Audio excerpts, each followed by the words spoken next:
sin duda usted ha tocado algo que se ha mencionado históricamente, que es tratar de reducir los impuestos indirectos, los impuestos que de manera impositiva al consumo, a la producción, impactan enormemente a los que menos tienen, porque no es lo mismo ir a comprar un jean siendo en estos días con su sueldo y ese 15% de impuestos sobre venta versus mi persona. Entonces perjudica al que menos tiene, y eso ha sido por diferentes sectores, no es algo que se le atribuye más bien a la empresa privada o al Consejo Hondureño de la empresa privada en ese sentido. Sí, y hasta dónde una propuesta en la línea que tiene el Servicio de Administración de Rentas es viable, porque debemos decir que hace muchos días se venía hablando de la misma, pero hasta ahora, donde ya sabemos cómo están las mediciones de los votos en el Congreso Nacional, es que escuchamos, no sé si decir flexibilidad, iniciativas para tratar de pasar la ley de justicia tributaria, Ismael. Bueno, yo diría que este tipo de situaciones también ponen en entredicho la parte técnica, la parte de la ley. ¿Por qué? Porque no debe ser una aprobación de una ley en cambio de otra, no tiene que ser una moneda de cambio. Es más, si el Servicio Administrador de Rentas y las autoridades económicas del país ya han analizado, por ejemplo, el impacto que va a tener la ley de justicia tributaria, que se habla que hasta el 2025 aproximadamente se va a tener algún efecto la aprobación en la recaudación tributaria, sobre todo por ir eliminando o regulando las exoneraciones fiscales. Entonces, no puede ser posible que ahora bien se apruebe por un lado la regulación o la racionalización de las exoneraciones, y por otro lado decir, bueno, ahora sí vamos a prever cierto incremento en la recaudación tributaria y luego entonces disminuir el impuesto sobre venta, así como comenzamos con la introducción jocosa del 15%, pues al final eso no tendría que justificarse, no tendría que verse en un sentido que si es un gobierno socialista, democrático, si busca también la progresividad fiscal, más bien era de los primeros pasos intentar revertir lo que el Partido Nacional deterioró enormemente en la economía nacional, que recordemos que uno de los grandes incrementos que hizo fue en esa diarrea legislativa, le llamaron algunos, en el 2013, que se incrementaron un sinnúmero de impuestos, hasta el mismo impuesto a los combustibles, y luego también disminuyó o prácticamente eliminó el subsidio de la energía eléctrica. Entonces, creo que no debe de ser de moneda de cambio. Y luego, para concluir, es que no solo tiene que verse el tema recaudatorio. Creo que esto es uno de los pecados originales de la ley de justicia tributaria, y aún de ver si se va a poder disminuir el impuesto sobre ventas. Es que el pecado original trata que solo están viendo el tema de ingresos y no estamos hablando del gasto público, y sobre todo porque en la próxima semana, en estos días, se va a presentar un presupuesto del 2024 y hasta de manera irónica el vicepresidente del Congreso y vicepresidente de la Comisión de Presupuesto, el doctor Unai Pino, ironizó diciendo que va a ser el más grande de todo histórico de todos los años, casi como las frases que él mismo decía cuando no estaba en el poder, o como decíamos nosotros en otras organizaciones como el FOSDE y CEFI, que cada vez se iba incrementando el presupuesto, pero la parte de los ingresos es que a veces también se carga tanto, pero no estamos hablando de los egresos. Es decir, si hay una respuesta o un efecto por reducir el impuesto al impuesto sobre ventas, por ejemplo, y también el mismo racionalización de las exoneraciones, la otra cara de la moneda es analizar el gasto público. Ahora, el presupuesto de la República llegará la próxima semana al Congreso Nacional. Por el tiempo en que estamos, difícilmente tendrá un pronunciamiento la Cámara sobre la Ley de Justicia Tributaria. ¿En qué puede generar cambios un presupuesto que pasa, si no me fallan los números, de 392.000 millones a 414.000 millones? Hay un incremento promedio de aproximadamente 23.000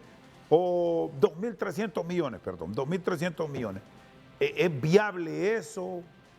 Que se apruebe un presupuesto en donde la Ley de Justicia Tributaria puede jugar un papel fundamental, Ismael.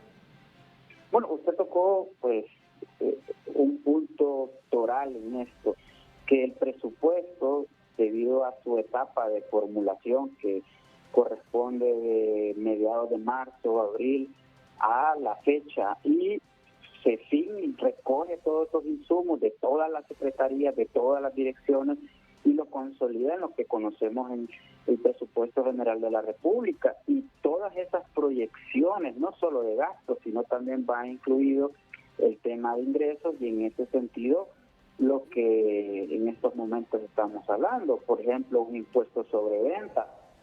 no se va a poder aprobar una disminución o perjudicaría si se aprobara el presupuesto general de la República, porque recordemos que el impuesto sobre venta es el que más recauda en nuestro país. Supera los 40.000 millones de lempiras, llegando a casi 45.000 millones de lempiras anuales en los últimos años, y el impuesto sobre la renta, que es el segundo, anda en alrededor del 35.000 millones de lempiras. Sin embargo, en el lado de la Ley de Justicia Tributaria, aunque en las mismas proyecciones del Servicio Administrador de Rentas, justificando la ley o bajo sus análisis técnicos, es hasta el 2025 que se va a tener cierta recaudación. El 2024, y más ahora que se ha trazado esta aprobación de la ley, y que posiblemente sea hasta diciembre la discusión, sobre todo porque también va a existir la moneda de cambio con el presupuesto general de la República. Ya vimos las negociaciones el año pasado, que los liberales votaron porque se le iba a dar a las alcaldías más presupuesto, no porque el otro partido pidió esto y lo otro. Entonces, ahí en diciembre es que se va a retomar la discusión del tema fiscal, y no solo de la ley, sino también del mismo presupuesto que debe ser aprobado, aunque también el presupuesto 2023 fue aprobado hasta en enero, que también ante esas discusiones pues no se pusieron de acuerdo los partidos políticos. Pero en general yo diría que la Ley de Justicia Tributaria podría tener un impacto en la recaudación hasta el 2025, como las proyecciones del SAR, pero lo que no se está analizando es la posibilidad de perder, porque las exoneraciones no solo tratan de ver el sacrificio fiscal del gobierno, sino el sacrificio fiscal del Estado. No estamos viendo que si existe, por ejemplo, lo que sucede en estos momentos, que empresas se están yendo para Guatemala o de su cadena productiva cierran el eslabón de Honduras, llámese comercialización o la cadena de producción, etcétera. Eso está teniendo un impacto en el empleo, en el ingreso de las familias están cayendo en condiciones de pobreza. Entonces hay un análisis muy simplista de manera recaudatoria, como he mencionado en estos minutos, de solo decir, bueno, por racionalizar las exoneraciones se va a recaudar tanto en los próximos años, pero no se está teniendo todo el bosque, la mirada integral, solo estamos viendo un árbol. Ahora, al reducir los impuestos, si se llegase a aprobar por parte del Congreso Nacional, serían millones que estaría dejando de percibir el gobierno. Entonces, ¿cómo captaría nuevamente estos dineros el gobierno? ¿De qué manera buscarían ellos de absorber nuevamente este 3% que nos imaginamos que ya había estado destinado para diferentes proyectos, para diferentes instituciones? Bueno, sin lugar a dudas, usted está en un punto correcto, vamos a decirlo, pero casi guiado por la misma discusión que está teniendo el gobierno. Creo que la discusión real en estos momentos y que no se quiere tocar es que si hay una reducción, como usted lo ha mencionado, Saraí, del impuesto, ya no sé por alguna negociación o porque hay un análisis, la otra cara de la moneda no es que el gobierno tiene que salir a buscar deuda, por ejemplo, o no es que el gobierno tiene que eliminar exoneraciones, no es que el gobierno tiene que vender algún patrimonio para recuperar esos ingresos. La otra cara de la moneda, y es lo que no se está discutiendo, es el gasto público. No podemos seguir teniendo una burocracia altísima. Y aquí he escuchado yo a la ministra de Finanzas que trata de esquivar ese tema diciendo que los maestros, que los doctores, las enfermeras, claro, esa es una parte, pero ha llegado momentos en la Secretaría de Salud que el personal administrativo supera al personal operativo, es decir, supera a las enfermeras, a los doctores, a los cirujanos. Entonces, eso es lo que no se está discutiendo en estos momentos. Se está direccionando de una manera muy simple, decir, bueno, si el gobierno reduce sus ingresos, que busque otra fuente de financiamiento. Y lo que debemos de exigir como ciudadanos, como sociedad, el asunto es que pongamos un alto ya una vez por todas a esa visión incrementalista del presupuesto, por ejemplo. Y aquí la única vida que ha cambiado el gobierno actual son los de los funcionarios, pero los demás seguimos en pobreza, o los que éramos medio clase media, vamos a seguir cayendo hacia la indigencia. Entonces, creo que el llegar por eso al poder, piensan más en resolver los problemas electorales que los problemas estructurales del país, porque yo sin duda estaría emocionado si ganara 80,000, 100,000 lempiras, sin mucha supervisión, sin mucho monitoreo, y andando en Prado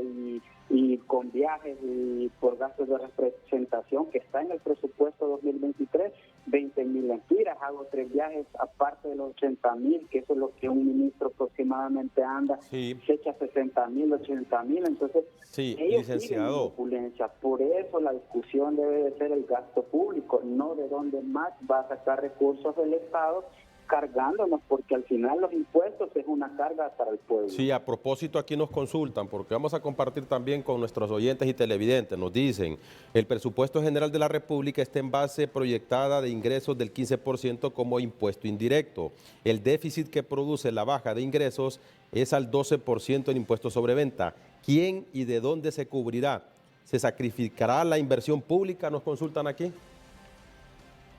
Bueno, ya ni siquiera podemos hablar de sacrificio en la inversión, porque la hemos tenido en estos últimos 2 años, al no ejecutarse ni siquiera el 50%. A la fecha, el plan de inversión pública no llega ni siquiera al 40%, y ya estamos finalizando septiembre, iniciando septiembre, a mediados de septiembre. Entonces, creo que ya el plan de inversión pública en estos 2 años ha sido el sacrificado en esa lógica de la ejecución presupuestaria. Y en realidad, por ejemplo, hace una semana, si no mal recuerdo, se lanzó la revisión del programa monetario, donde el Banco Central de Honduras disminuyó sus proyecciones de crecimiento de las exportaciones, tanto de las importaciones, y eso le da un indicador que la economía no va bien. Pero el gobierno vive en opulencia, entonces van a incrementar el presupuesto y ni siquiera van a considerar disminuirlo, porque cae la proyección de crecimiento económico por el Producto Interno Bruto, y que son las mismas autoridades que están en ese Consejo Económico o en el Gabinete Económico, pero el gobierno siempre quiere vivir sobre nosotros, porque cuando un presupuesto representa más del 45% del Producto Interno Bruto, desde hace mucho tiempo tenemos alrededor de una década y media de tener aproximadamente esa relación entre presupuesto y Producto Interno Bruto, recordando que el Producto Interno Bruto es todas las actividades económicas que produce el país en un año, pero todas esas cosas no se están discutiendo, solo se discuten si hay un ingreso, a quién sacrificamos, a quién le damos subsidio, porque esta también es una prioridad electoral, no es ni siquiera una prioridad técnica o de una discusión sincera, sino que lo que existe más es estar preocupados, y por eso este presupuesto 2024 va a ser la prueba de fuego de toda la administración pública, porque se supone que en estos meses, y viendo la experiencia del 2022 y 2023 en su baja ejecución presupuestaria, debe de haber un presupuesto diseñado a que pueda generar impacto, no solo que lo ejecuten, sino que genere un impacto en las mayorías. Por eso, el 2024, si presentan un presupuesto tan abultado y no lo logran ejecutar, peor aún, no hay un impacto positivo en las mayorías, será el acabose no solo del gobierno o del partido, sino de nuestro país, y vamos a continuar. Muy bien, muchísimas gracias al economista Ismael Cepeda compartiendo con nosotros a través de HRN y TSI.